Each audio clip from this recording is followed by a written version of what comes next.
Hello, hello! My name is Callista and welcome back to Immortality. In the last episode, I said we were going to go back and focus on Ambrosio once again, as we have a handful of new scenes that we haven't watched. Also, in between episodes, I've gone back and rewatched every single clip of Ambrosio we have, and I've discovered there are some new hidden scenes that weren't there before. Now then, let's see. I've unfavorited anything that had something new. You know, I've just got to focus on this, otherwise I may go past. There we go, there's one of them. From the beginning, if you please. 9 Charlie, take 2. All right, settle down, Robert. And action. Oh, it is as I feared. There is no hope. No hope. By the sudden effects, I suspect the abbot was bitten by a centipedoro. The venom upon my lancet confirms it. He cannot live beyond 3 days. There must be a remedy. Our only hope would be to extract the poison, but I know of no way to do so. We will apply herbs to the wound to relieve the pain, and he will be restored to his senses, but upon 3 days, the venom will have corrupted all of his blood. Ambrosio will exist no longer. Let us leave his cell so he may rest. Huh? Rosario, I trust you will maintain your vigil. I will pray at his side until heaven is compelled to come to his aid. I will pray myself, but I fear this time heaven is eager to meet its holiest servant.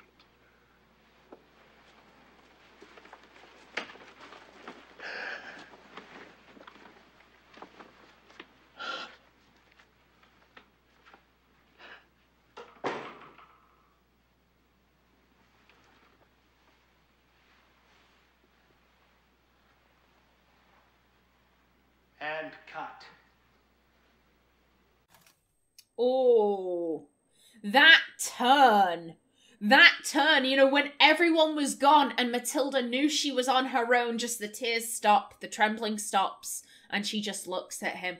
Oh, and so we know that Matilda, she sucks out the poison, which I don't think you're supposed to do. I believe that modern medicine says, hey, yeah, don't be sucking someone's wound. Don't be doing that.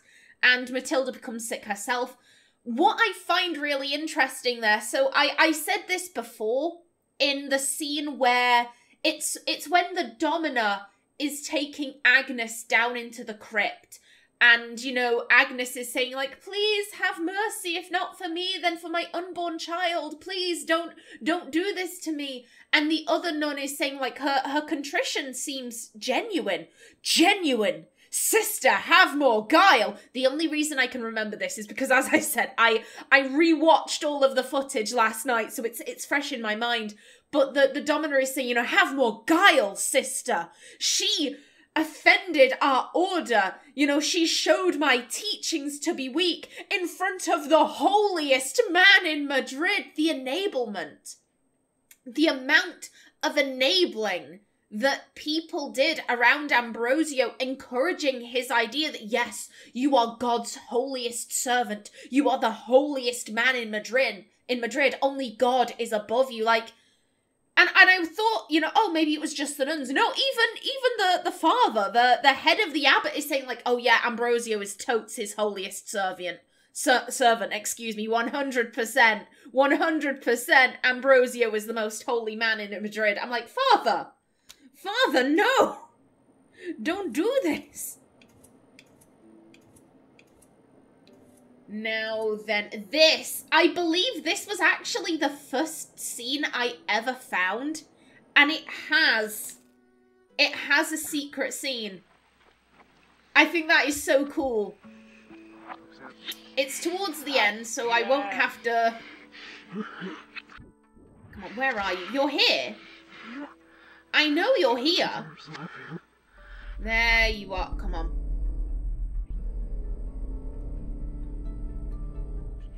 on, look Whatever we forwards. have before I'm gone, I will leave this world vibrating with pleasure. I'm gonna get you. Nope. From the beginning, if you please.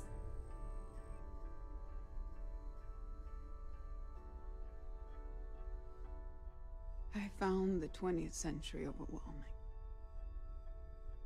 I ended up in London, swept there by the culture I modeled. I hadn't thought much about movies, but when they told me Fisher wanted to see me, I watched his. It was amazing to me, because his movies are similar to how we see the world, the compression of time.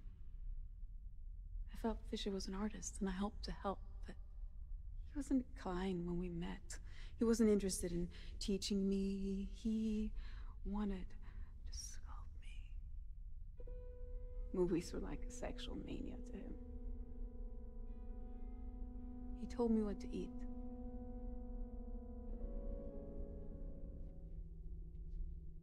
Yeah, that is... unfortunately, that is quite common, where actresses will be put on specific diets so that they can maintain their figure over a course of a film. I don't agree with that practice. Yeah, Fisher thought that when he found Marissa, he had, he had this, Hollywood's latest ingenue. He could sculpt her to be this amazing actress, but no, she wasn't interested in being sculpted. And I've got to be honest, I go between calling this individual Marissa / the One, or the Stranger in the earlier episodes. When it looks like Marissa, I call her Marissa. When she looks like the One, I call her the One. I don't think Marissa exists. I don't think that Marissa exists. I think that Marissa did die in that barn. I think that all of her behavior, the reason why she is so headstrong, the reason why... I guess why she wouldn't tolerate Fisher's bullshit, it's because really she's as old as the Bible. She is a creature who is older than the Bible, living in a skin suit of a very young woman. I don't think that Marissa is really there. Her memories still exist to some degree. I think that some of her personality quirks remain, but I think that Marissa is as alive as a leather pair of shoes or a fox skin scarf. She is leather at the end of the day. I get after suffering like that, and then to be eaten, and then to have her skin used as a suit. I don't think that Marissa is alive. Not really, not truly, and that... I mean, it's no wonder that she found the 20th century overwhelming. There was so much change after both world wars. There was so much change in the world. No wonder she found it overwhelming, but I just... At the heart of this, I just feel so badly for Marissa. I feel so badly for this poor young woman who suffered so much and then was used. 20 Delta, take 1.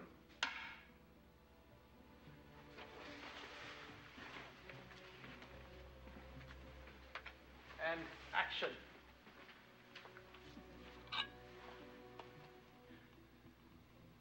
Cut. Okay, very minor scene. So I would assume this is where Ambrosio is taking the key to St. Clair's sepulchre. I think it is actually this scene where Robert, he's stood with his back facing the camera and he's holding a key. So yeah, this is where he steals the key to St. Clair's sepulchre. Now, yes, here was the next one. Come on, give. Give. Robert and Sofia.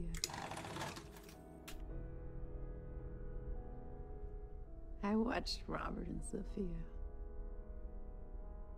I was not jealous, but what they had looked delicious. When I kissed Robert on camera, I could taste Sofia in his mouth. And I enjoyed the simplicity of it. Just two beautiful people, young and healthy enough that they felt immortal. I don't know if I wanted to spoil it, but I wanted to be in it. Where they're fucking or being fucked. I'd take more than I give. There's no reproductive aspect to sex. It's purely consumption.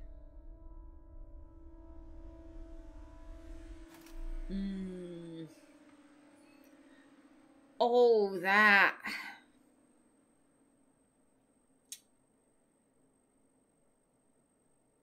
Oh, that is interesting. So on some level, she understands that she is parasitic in nature. Whether I'm fucking or being fucked, I take more than I give. Every aspect of her is parasitic. Because that's how she survives. She has to turn people into skin suits. She has to kill people to survive. She will always take more than she gives. That is the only form of relationship that she seems to understand. And she does seem to have some tenderness towards Marissa. She does seem to have some kind of... I'm not entirely sure what, but I think it's as close as the one gets to love that she possibly can. She does seem to love Marissa, but again, she found a young woman who had just been gang raped, and she took her into a barn, and she ate her. That is not loving. I think everyone with half a brain could understand, yeah, that is not loving. That ain't right. That ain't on. That ain't shit.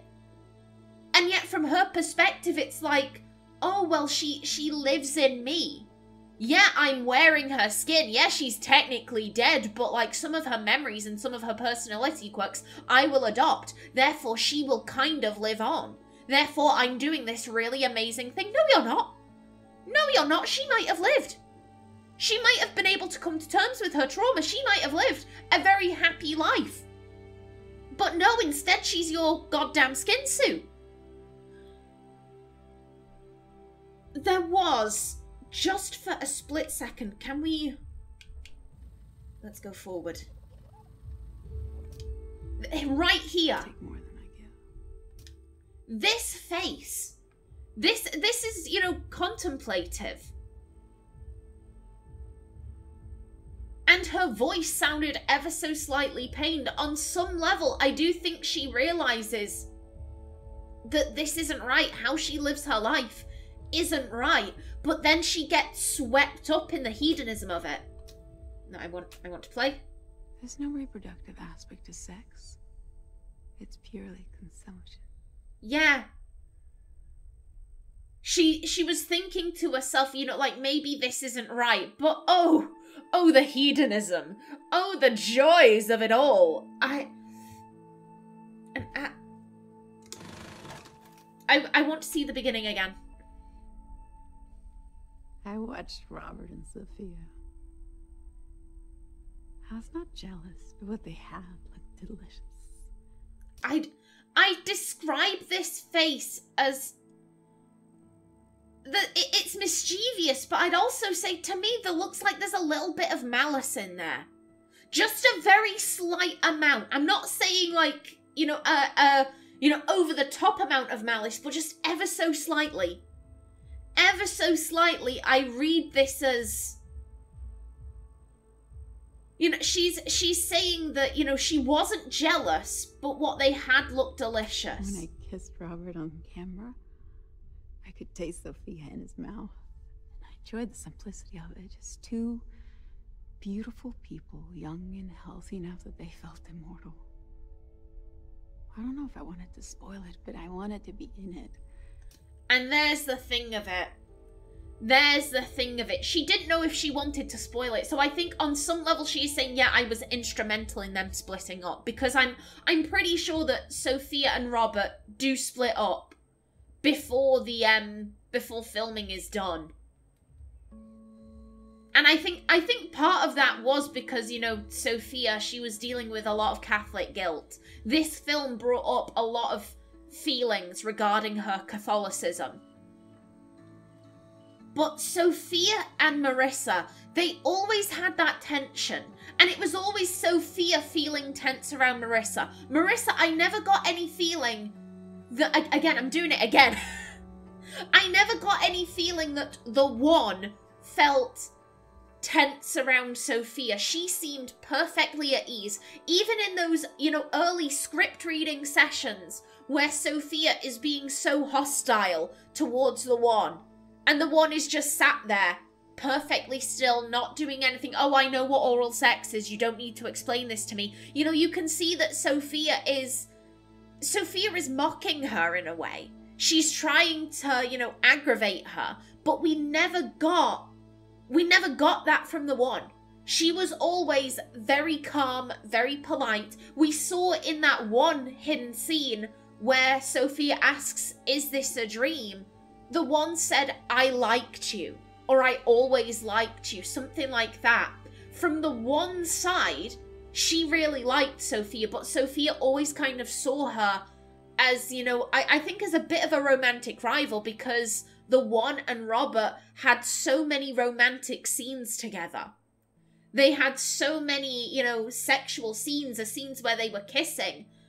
And it's funny because in those scenes, the one and Robert, they always seemed more like siblings. The one is sticking her tongue out at him, or they're kind, you know, "Oh, fuck me into heaven," and they're like laughing. They're laughing about all of this. They always seem to me to have more of a sibling-esque relationship. You know, they were really jokey, but Sofia always kind of saw a threat in there. I think that maybe she did start, and by she I mean the one / Marissa. Maybe she did start playing it up. Like I said, you know, preying on those insecurities of Sofia. Whether I'm fucking or being fucked, I'd take more than I give. There's no reproductive aspect to sex. It's purely consumption. There's no reproductive aspect to sex. So I guess that her species don't... I guess maybe they don't breed like humans do. Maybe they're more like fish. Maybe they... You know, the female expels her eggs and then a male comes along and jizzes over them, and that's how fish babies are born. Maybe it's something like that. Maybe they're more like reptiles. They lay eggs. I don't know. But you do have to wonder, in that case, how do her species reproduce? There was some indication that there weren't many of them left. In which case, you know, how are they gonna, you know, get their numbers up? Where? Show me. There we go.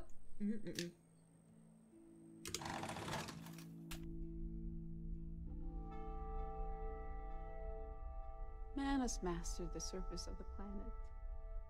Space. But we have mastery over time. Our perspective's different, and we sleep to maneuver. Sometimes because we're tired. When we take on a form, we absorb so much of its history. If you do that too many times, it can make you crazy or powerful. I've argued with the other one about that distinction.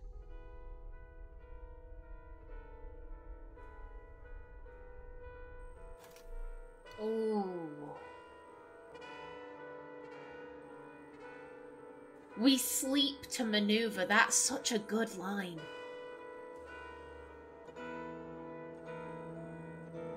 When you absorb another's history too many times, yeah, I don't think that Marissa is conscious. I think she is as conscious as a pair of leather shoes. Yeah, that was once a cow. It ain't a cow no more. Yeah, Marissa was once there. She ain't there no more. Oh. Now this is a completely new one. We never saw this from the beginning, if you please. 59 apple. Take 2. And action. God. Please, God, make the pain go away. God isn't listening. Matilda, how did you get in here? Where are your chains? Have they relented? Ambrosio, I have outsmarted the Inquisition. In a few moments, I will be a kingdom away from this dungeon. My freedom came at a price. Will you pay the same, Ambrosio? Dare you cross the bounds that separate men and angels? What have you done? You know, my soul is not his, but his. Would you prefer to die at the stake, burned alive with the mob looking on? Shame and infamy, not for me. I've exchanged a vague future happiness for certain happiness in the present. The spirits treat me as their queen. I have unlocked every pleasure available to me in this world. I am ready to depart, but first beseech you. I still love you and would save you from your destruction. Summon him as I did. Abandon a god who has abandoned you and raise yourself to the level of a superior being. I cannot give up on salvation. My crimes are monstrous, but my God is merciful. I leave now for liberty and joy.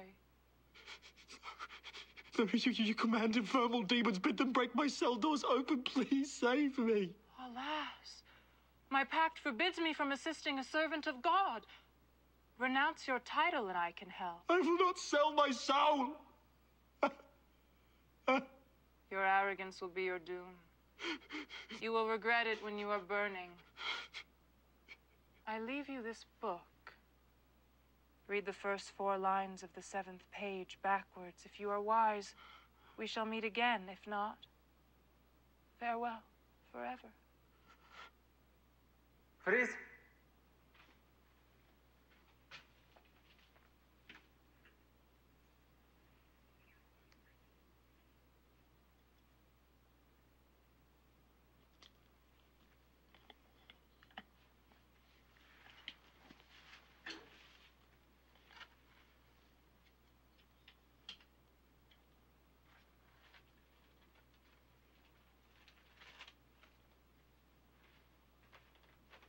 Drop!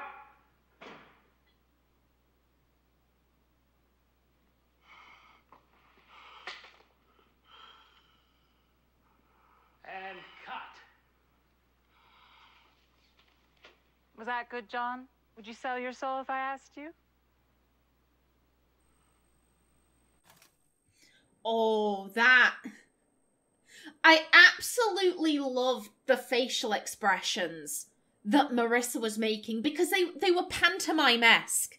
They were so over the top. Oh, I still love you, Ambrosio. Like, dripping with insincerity. But Ambrosio, he's so wrapped up in, you know, like, oh my God, I think I'm about to die. Oh, should I sell my soul? He's not actually really paying any attention to her.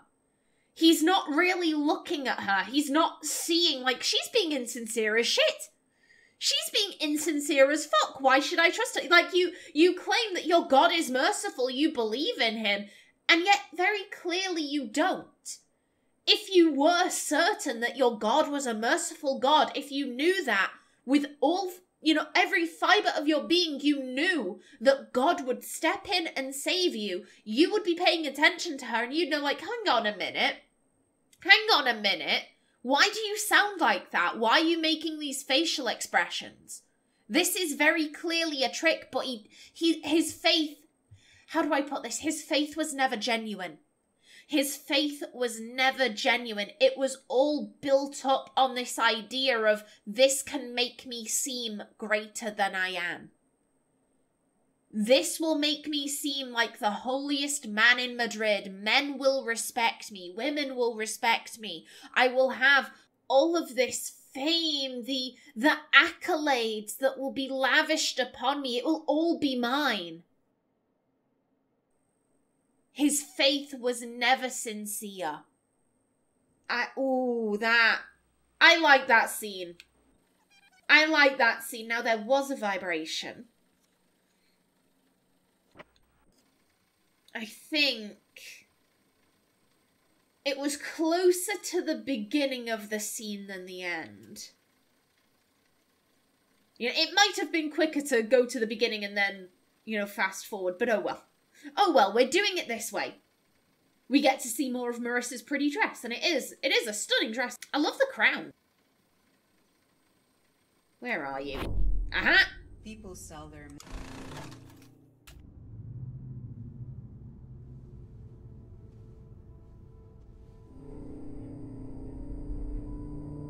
People sell their immortal souls all the time because very few of them really believe in such a thing. Everyone knows they're going to die. Faced with their imminent death, I've seen so many turn to bargaining. Desperate bargaining. There's a panic that sets in, even with the most prepared. The beauty of humanity is in its being finite. You know a rose is beautiful because it only blooms for a short while. But are surprised to learn you are roses too.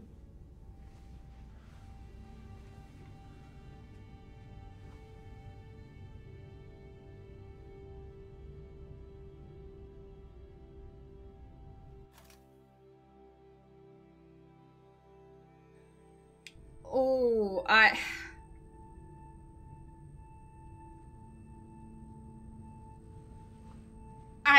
oh, this gets me. This gets me. I have an immense fear of death, and it's something I think about quite regularly because, as she says, time is finite. You only get so much of it. That comparison between, you know, a human life and a rose blooming, that is such beautiful imagery. Now, I just want to make sure that this goes back into the original scene and not a new one. There we go. Yeah, okay. That's the original scene. Let me mark that. Okay, and this is also new. 60 ass, take one. Action. Ring, ring, ring.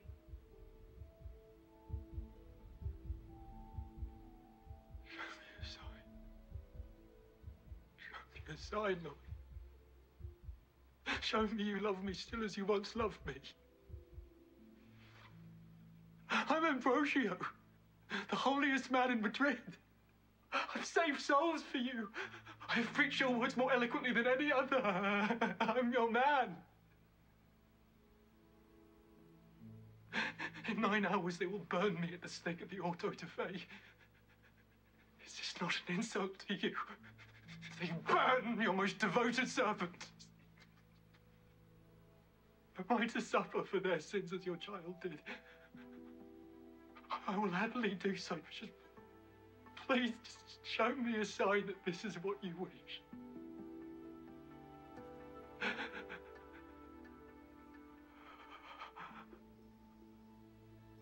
Cut.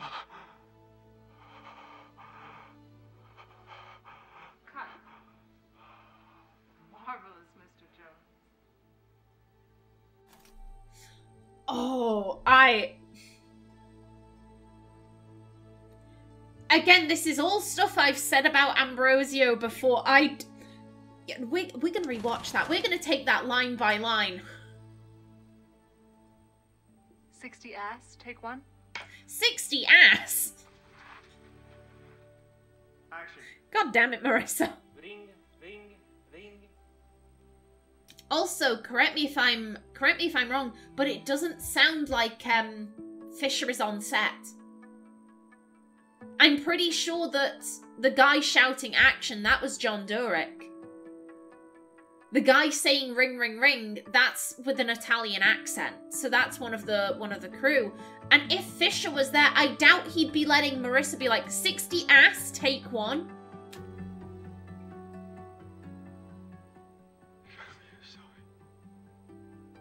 Show me a sign, Lord.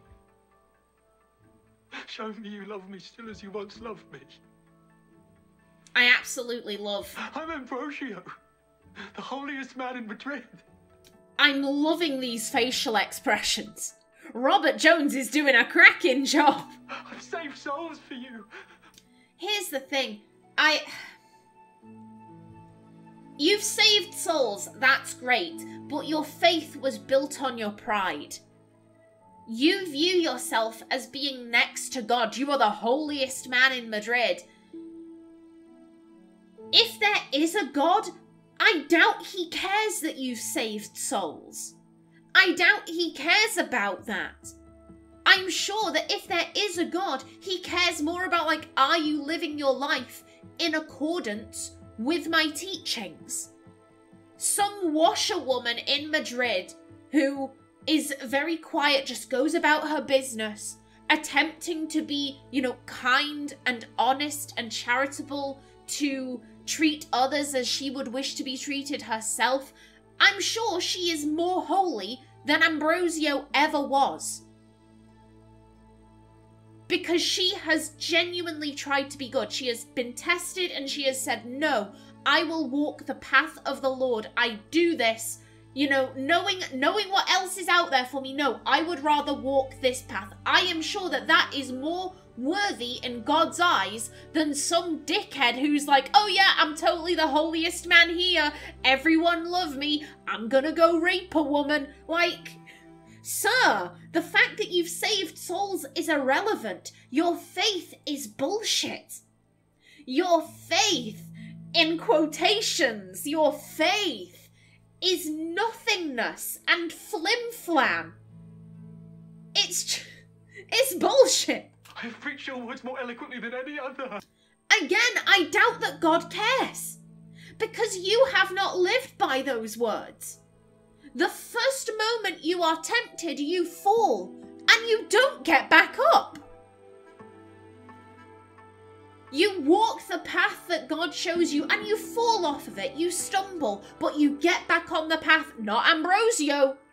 I've done one bad thing, therefore I'm going to do a whole bunch of bad things. And rather than acknowledge what I'm done, I'm just going to hope that God will save me. And when he doesn't, I'm going to go to the devil. The fact that you are eloquent is immaterial. You didn't follow the words yourself. It was one way for you, another way for everyone else. Do as I say, not as I do. I'm your man. In 9 hours they will burn me at the stake of the Auto de Fe. Is this not an insult to you? Look at the rage, the anger. He's angry with God for letting this happen. Yet, Ambrosio, you have preached the word of God, so surely you would know that people who have insulted him as gravely as you have, but then again, it wasn't you, no, it was that devilish Matilda. It was that evil Antonia for being so pure and innocent. They seduced you. It's not on you to say no. It's on them not to seduce you, clearly. And yet, in all of this, you are angry at God. You are angry at God rather than being disgusted at yourself. They burn your most devoted servant.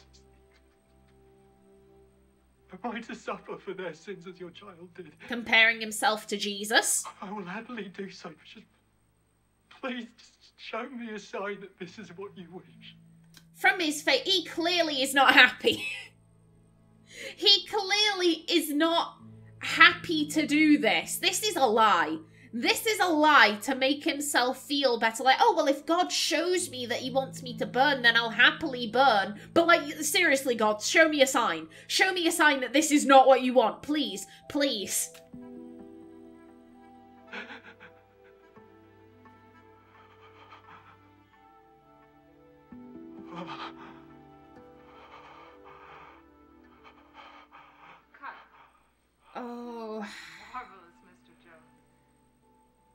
And here he is. He feels like God has abandoned him, but here's the thing. God was never with him because Ambrosio's faith was never sincere.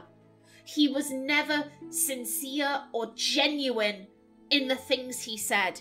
He never believed it. It was all, you know, like, oh, this makes me feel good because people think I'm holy because of how well I speak. And it was that he loved. He loved that aspect of it, not necessarily the religion itself. It was, effectively, it was what the religion did for him. Ooh, sir. Sir, no. Okay, this is also new. Okay, running this as a series, and action, will you confess? I am innocent of any crime before man or God. I have nothing to confess. Chin up, again. I have nothing to confess. Plainer, more proud. I have nothing to confess. Bow your head, look up with your eyes. I have nothing to confess. Good, moving on. Ambrosio is tortured. Ambrosio! You have to look away, you can't watch. Again, with Ambrosio, this time you force yourself to look, but it's awful. Ambrosio! Ambrosio faints. Let your face fall. You feel that all is lost. Again, close your eyes. Push yourself away from here. Now open them, but you're still here. Now they ask again to you, will you confess? I am innocent.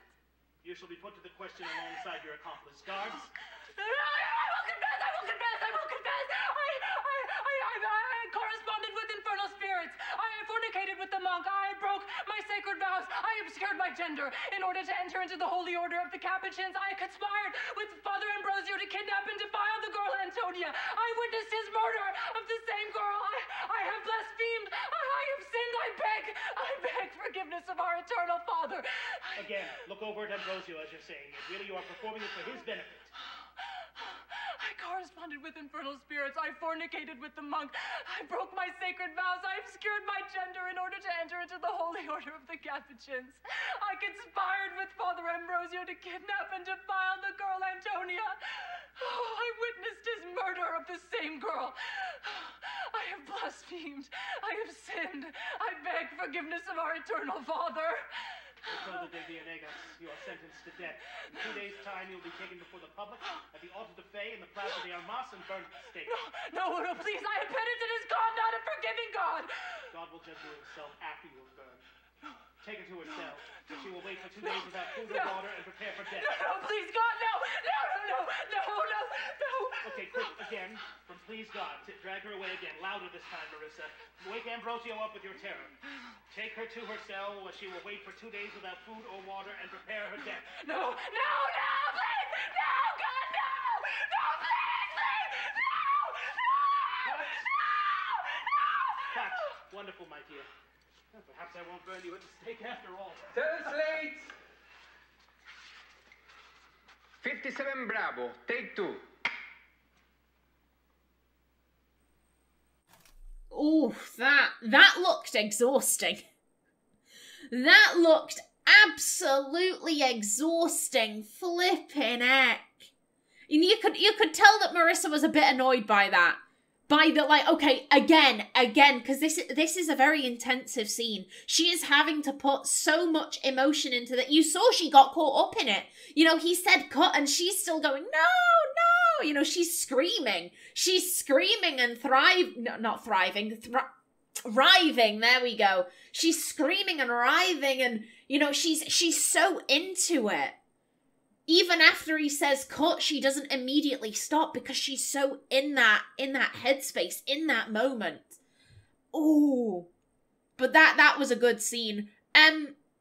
Funnily enough, because we've seen them do, you know, multiple takes of, you know, Matilda doing stuff. So I think a really good one would be it's the one where Ambrosio, that they've like, oh my god, he's better, my lancet is clear, Rosario, will you stay here and pray? And we know it's the whole reason why Ambrosio is better is because Rosario / Matilda has sucked out the poison.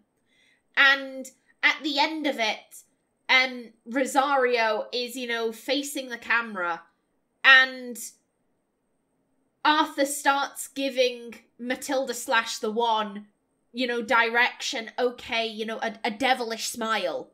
And she does the devilish smile. Okay, now one concerned with her imminent death, but she knows it's a fake. Oh, it's a performance in case Father Ambrosio is watching her. And, you know, she looks concerned. Funnily enough, there is some discourse about the actual book, The Monk, because in the book, it is very clear that the writer's intentions for the character of Matilda change halfway through, and it's very noticeable. It is very clear that the Matilda we get at the end of the book was not the Matilda at the start, and it's because the writer, you know, at the start, Matilda is seen as a genuine innocent. She is just an ordinary human woman who disguised herself as a man to get into the abbey to be with Ambrosio. She is seen as a genuine innocent. And then about halfway through, because I believe it took multiple years for this book to be written, it is very clear that halfway through the writer thought, what if she was actually the devil? What if she was actually the devil? So the writing surrounding Matilda is very different at the beginning than how it is at the end. And there's a lot of discourse over whether that was intentional, whether it was a mistake. So I really like all of these different takes that Arthur is doing. Okay, you know, we have one where we're going for like, yeah, she is the devil from the get-go. And then we have one where, you know, she is the innocent. She is the genuine innocent, and she is concerned about what is going on with Ambrosio. I like all these different takes.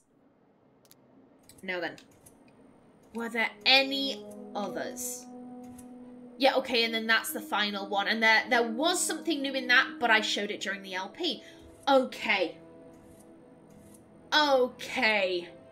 I think I'm going to end this episode early. In the next one, we begin the hunt for the last 14 clips of Ambrosio. But until then, please remember to like if you enjoyed, leave a comment below, and if you wanted to subscribe, it would be very much appreciated. I've been Kallista. Thanks for watching, and see you in the next episode.